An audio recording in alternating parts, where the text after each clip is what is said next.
नमस्कार दोस्तों, 14 राज्यों के 29 विधानसभा सीट और लोकसभा की 3 सीटों पर हुए उपचुनाव के लगभग फाइनल नतीजे आ चुके हैं। इन नतीजों के मुताबिक भारतीय जनता पार्टी को कई जगहों पर करारा झटका लगा है। अपने शासित राज्यों में भी अपनी सीट बचाने में भारतीय जनता पार्टी कामयाब नहीं रही। बता दें, इन 14 राज्यों में जिन 29 विधानसभा सीटों पर चुनाव हुए थे, उनमें राजस्थान की 2 सीट, मध्य प्रदेश की 3 सीट, बिहार की 2 सीट, असम विधानसभा की 5 सीट, बंगाल की 4 सीट, हिमाचल की 3 सीट, मेघालय की 3 सीट, कर्नाटक विधानसभा की 2 सीट, आंध्र प्रदेश, महाराष्ट्र, मिजोरम और तेलंगाना की एक सीटों पर विधानसभा चुनाव हुए थे और 3 लोकसभा सीट पर चुनाव हुए थे। अब इनके नतीजे सामने आ गए हैं, तो आपको सीधे इलेक्शन कमीशन की आधिकारिक वेबसाइट पर ले चलते हैं, जहां पर आपको क्लियर तौर पर सारे नतीजे समझ में आएंगे कि किस प्रत्याशी को कितने वोट मिले हैं, किस प्रत्याशी की कितने वोटों से हार हुई है। तो सबसे पहले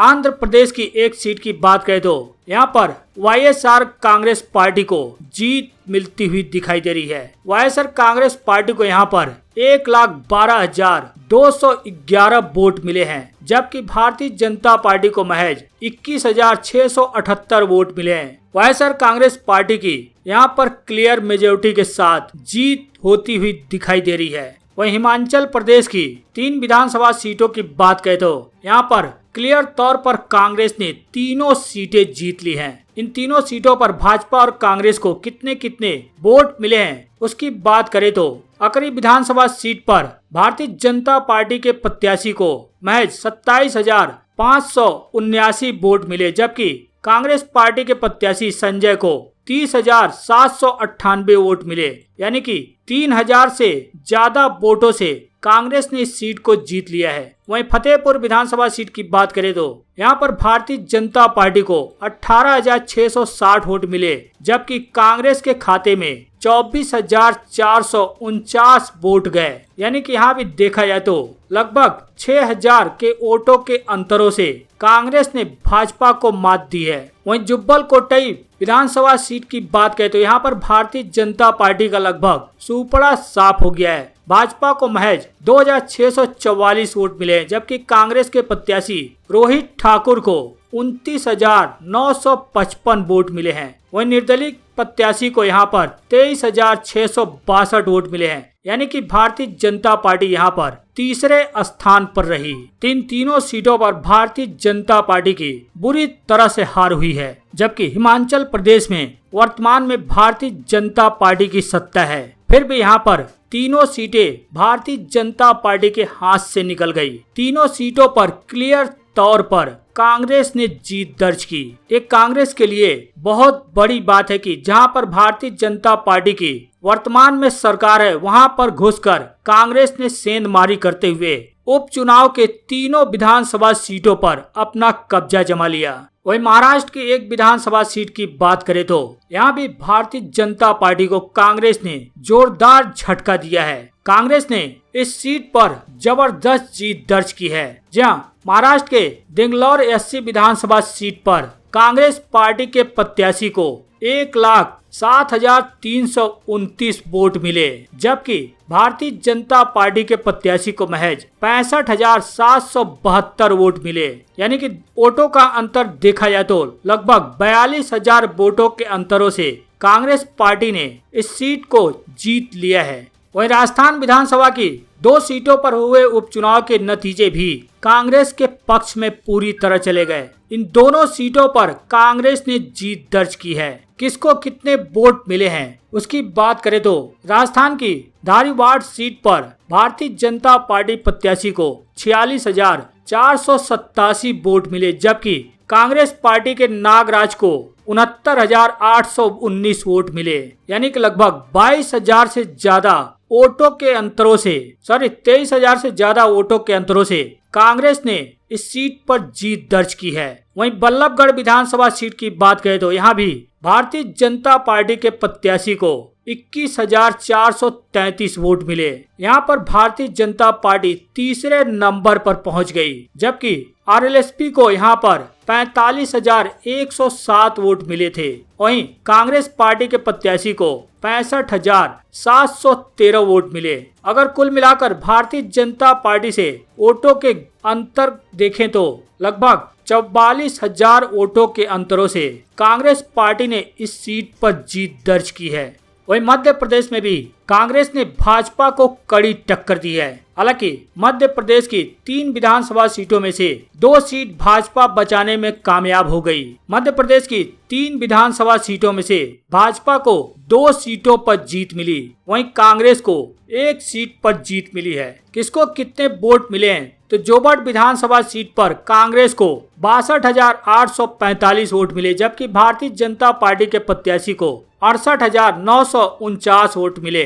वोटों का फासला दिखे तो बहुत ज्यादा अंतर नहीं है, महज 6,000 से कम वोटों का फासला है। 6,000 कम वोटों के फासले से भाजपा ने जीत दर्ज की है। वहीं पृथ्वीपुर विधानसभा सीट पर कांग्रेस पार्टी को 66,986 वोट मिले, जबकि भारतीय जनता पार्टी को 82,673 वोट मिले हैं। हालांकि इस सीट पर भारतीय जनता पार्टी ने भारी अंतरों से जीत दर्ज की है। वहीं रावगांव विधानसभा की बात करें तो यहाँ पर कांग्रेस पार्टी को 72,989 वोट मिले हैं, जबकि भारतीय जनता पार्टी के प्रत्याशी को 60,699 वोट मिले हैं। यानी कि कुल मिलाकर देखा जाए तो लगभग 12,000 से ज्यादा वोटों के अंतरों से कांग्रेस पार्टी के प्रत्याशी कल्पना वर्मा ने जीत दर्ज की है। हालांकि यहाँ भी भारतीय जनता पार्टी की वर्तमान में सरकार है, फिर भी कांग्रेस ने रैगांव विधानसभा सीट पर सेंधमारी करते हुए जबरदस्त जीत दर्ज की है। वहीं पश्चिम बंगाल की बात करें तो पश्चिम बंगाल की 4 विधानसभा सीटों पर उपचुनाव हुए थे।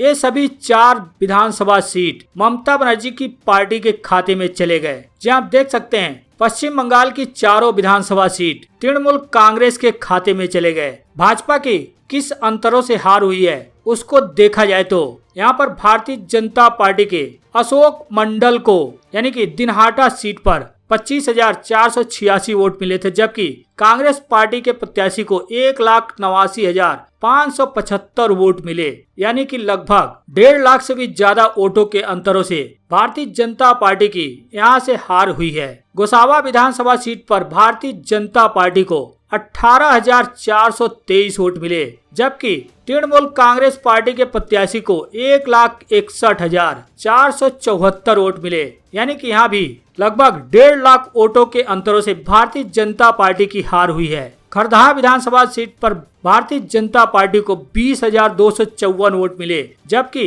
कांग्रेस पार्टी यानी ममता बनर्जी की पार्टी को 1,14,086 वोट मिले। यानी कि यहाँ भी लगभग वोटों का फासला देखा जाए तो 98,000 के अंतरों से भारतीय जनता पार्टी को हार मिली है। शांतिपुर विधानसभा सीट की बात करें तो यहाँ पर भारतीय जनता पार्टी को 47,000 वोट मिले हैं, जबकि कांग्रेस पार्टी को 1,12,000 वोट मिले हैं। यहाँ भी देखा जाए तो लगभग 65,000 वोटों के अंतरों से भारतीय जनता पार्टी की हार हुई है। वहीं असम की 5 विधानसभा सीटों में से भाजपा के खाते में 3 सीट गई है, जबकि यूनाइटेड पीपुल पार्टी लिबरल के खाते में 2 सीट जाती हुई दिखाई दे रही है। हालांकि 4 के नतीजे आ गए हैं, 1 सीट के नतीजे अभी तक नहीं आए हैं। वहीं बिहार की 2 विधानसभा सीटों की बात करें तो यहाँ पर कुशेश्वर स्थान और तारापुर दोनों सीटों पर जेडीयू की जीत होती हुई दिखाई दे रही है। हालांकि कुशेश्वर स्थान पर जेडीयू की जीत हो चुकी है और तारापुर विधानसभा सीट पर आरजेडी से जेडीयू आगे चल रही है। वहीं हरियाणा की बात करें तो हरियाणा में इंडियन नेशनल लोक दल के अभय सिंह चौटाला की जीत लगभग